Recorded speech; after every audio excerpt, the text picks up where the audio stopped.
Hey, it's a career here, and today we'll explore the biggest shadow of the Puer and Puer Aeternus, aka the man-child or woman-child, and practical steps for healing and integration. And this is the fourth part of this series, and everything is based on my book Pistis, Demystifying Human Psychology, and you can claim your copy when you join my newsletter down below. So after watching the first parts, perhaps you're thinking that I'm a hardcore fan of the hustle culture and that you have to sell your soul to the system if you ever want to get better. And well, I wouldn't blame you if that's the impression you got, especially since Carl Jung and von Franz used to say that the cure for the Puer Aeternus is hard work. And that's why a crucial distinction must be made between mere work and meaningful work. And to accomplish that, I'd like to bring the concept of resistance, coined by Steven Pressfield in his amazing book, The War of Art. So Pressfield says that resistance with a capital R is the enemy within, and happens in direct proportion to how important the task is for the development of our souls. In other words, the cure isn't mindlessly working, but moving in the direction of our fears and putting our talents in service of something greater than ourselves. And accepting this task is always terrifying, as it puts us in a vulnerable position and it demands our fullest devotion. And resistance always shows its hideous face when we are about to accomplish something great. And that's why it's easy to know when we are on the right path. Because when we refuse this calling, we feel like a part of us is dying. In contrast, when we are fully engaged in this mission, every cell of our being awakens and we feel truly alive. In that sense, meaning lies in embracing the responsibility of developing our talents and being in service of other people. And of course, this is no easy task, and accepting this calling puts us in a direct confrontation with the shadow of the Puer and Puer Aeternus. So, a negative mother complex always evokes a constant search for comfort and a bad relationship with matter. And since the poor is constantly choosing their fantasies over reality, in a general sense, we can say that his biggest shadow is the body and the practical aspects of life. And that's why I constantly tell you that nothing can be solved intellectually. We must take action and get our hands dirty. And in this light, the good enough parent is the one who is capable of frustrating childish illusions and helping their kid accept and adapt to the real world. And that's exactly what we have to do for ourselves. As I mentioned in my previous video, few people understand that healing is a construction and not a single moment in time. And also, Jung says that time is an irreplaceable factor for healing. But for some weird reason, we as human beings have a hard time grasping this notion. Don't worry, I also want things in the now, but understanding these things helps a lot. So I notice this with my clients very frequently. There comes a point in which they're experiencing themselves differently, and most of their anxiety and depressive feelings are gone. And now they're feeling more confident and motivated, to give life to their projects. And I always ask them what changed. And they confess that by now this is kind of a tricky question, because all of them tend to attribute these changes to a single moment. And they see things like, well, something happened in my workplace, or that they finally had a tough conversation with their partners, or even that one day they just woke up differently. And by now I'm already used to these replies. But this is the moment I do the best I can to show them that there was a build-up leading to this moment. And I emphasize that all of those tiny, seemingly insignificant actions finally paid off. And this realization is crucial to evoke a sense of agency. And with that, they finally understand that they're not subject to external events. Now they're in control and can perpetuate this new state. The truth is that what truly works isn't sexy. The real magic lies in what we usually neglect, our mundane daily actions and choices. And in this light, it's only possible to craft a new sense of identity by backing it up with actions. You need concrete proof. So every time you experiment yourself differently, you are beating resistance and solidifying a new version of yourself. You create momentum for your mind to shift every time you decide to go to the gym and eat healthier, when you say no to a toxic family member, or when you decide to work on your projects instead of doom scrolling or watching adult videos. You choose to change today and when you least expect. You are doing it effortlessly because this is the new you. So every tiny action matters. And that's why the healing process is quite simple to understand. However, it evidently requires effort and discipline. Now, the only way to break free from the spell of neurosis is to face our fears. And the main key to accomplishing that is reconnecting with the body, which in turn anchors us in reality. When we address the obstacles that are right in front of us, we finally stop resorting to fantasies and build important skills to adapt to life. And this takes us to a decisive point. Resistance only strikes to kill, and if we are going to beat it, we must first build a solid foundation by developing proper routine with healthy habits and fixing our environments. And this is how we can practically integrate the shadow of the Puer and Puer Aeternus. And by the way, you can find a step-by-step with all the tools you need to conquer the Puer and Puer Aeternus in my accessible course, Katabasis, the Shadow Integration Manual. And if you'd like to work one-on-one with me, I also invite you to check my mentorship, links down below. And now we're going to expand on how to integrate the shadow of the Puer Aeternus. So it's important to understand that the unconscious is projected upon the body, and it directly influences our psychological state. And that's why it's important to work on regulating our nervous system, which allows us to build tolerance and diminish negative emotions such as shame, rejection, and abandonment. And we can accomplish that by deploying emotional regulation techniques. And among us, my favorite are meditation and yoga nidra, practicing felt sense awareness, journaling with automatic writing, creative expression such as music, and of course, physical exercise and healthy eating. Moreover, this work primes us to experience more positive emotions, and according to Barbara Fredrickson, positive emotions amplify our creativity and learning capacity, make us envision new possibilities, boost our resilience, and allow us to bounce back from adversity more quickly.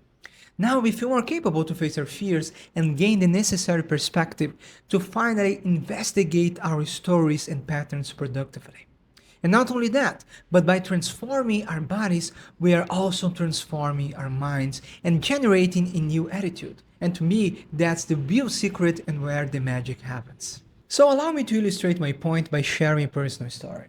So about 12 years ago, when I used to pack an extra 25 kilos of pure fat, I was tired and sleepy all the time. And honestly, I felt disgusting when I looked myself in the mirror. And I was weak and constantly avoiding the challenge of life. My attitude was to constantly do the least amount of work possible and never fully commit to anything. I was a passive spectator watching my life being wasted by playing video games, eating copious amounts of candy, and watching adult videos. So let's just say, it wasn't a pretty sight. So when I was about 19, my family and I made our first international trip to visit my uncle in the US. And at the time, I was already extremely addicted to food. I mean, I just couldn't stop eating. So you guys can imagine how many burgers, fries, pizzas, and ice cream I had during this trip. And by the way, I still remember that obnoxious, greasy brown bag from Five Guys. Embarrassed to say it was my favorite at the time. But anyway, soon after we got back, we went shopping for new clothes, and I just got my usual size, medium t-shirts and 42 pants, which must be 36 in US measures. And just for reference, I'm using a small shirt now. So, when I went to try them on, they just didn't fit. And I remember being in shock. And I looked myself in the mirror and I was just overcome with tears. And that was the first time I objectively understood I was slowly killing myself. In the moment, I just managed to suck it up, and I remember returning all the t-shirts and staying with this bigger pair of pants. Defeated. And this experience changed me. I knew I had to do something, not only about my health, but life in general. And that same week, I spent the little savings I had buying a set of dumbbells, a few weights, and a bench. And I started consuming every video I could find on bodybuilding, and I fell in love with it. I would experiment with new things every week, and I finally witnessed my body changing. After dropping 25 kilos or 55 pounds, I wasn't the same guy anymore. I learned to rely on myself. I knew I could have goals and achieve them. I knew I was capable. Those cents of weight saved my life, and I mean it.